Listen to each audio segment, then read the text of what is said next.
Did you know that adding a rapid move influences Edgecam milling toolpath start locations? This is a frequent question, and we want you to know the answer.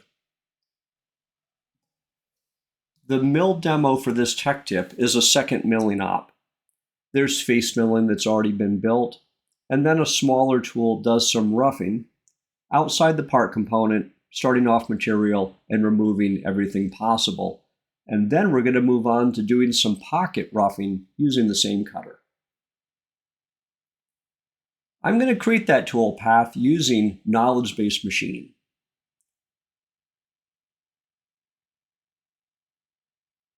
I'm going to use Edgecam's machine feature command to ask for roughing using the tool I already have loaded, and we'll target the two pocket features in this solid model.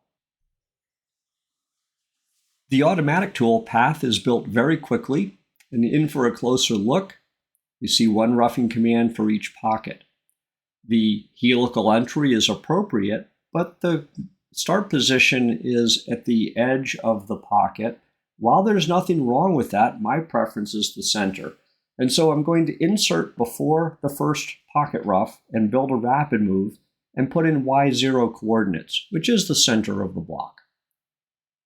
I didn't need to put X and Z because where the previous tool path is left is probably fine. And then taking off the insert and editing the roughing cycle, I'm going to disable the auto start point.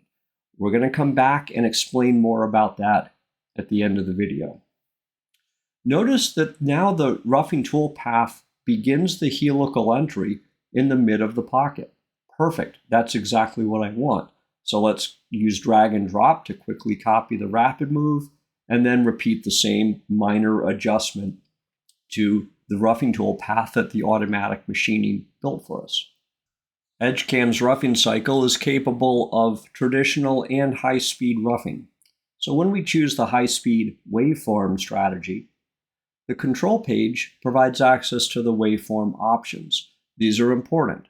They have high degree of influence on the resulting tool path, and refer to the help system in the lower left corner of the dialog for full information on each of these items.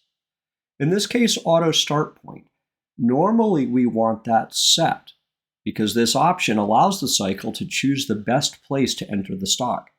This is typically desirable, especially for open-sided parts, such as roughing cycle number 7 in this part, which targets the open mill feature. However, when disabled, the waveform strategy will start the cycle nearest to its current position, which is what we did here to place the tool in a general position and then let roughing begin at that location. Do you have questions on this or other topics? Please contact us to discuss. We would love to hear from you.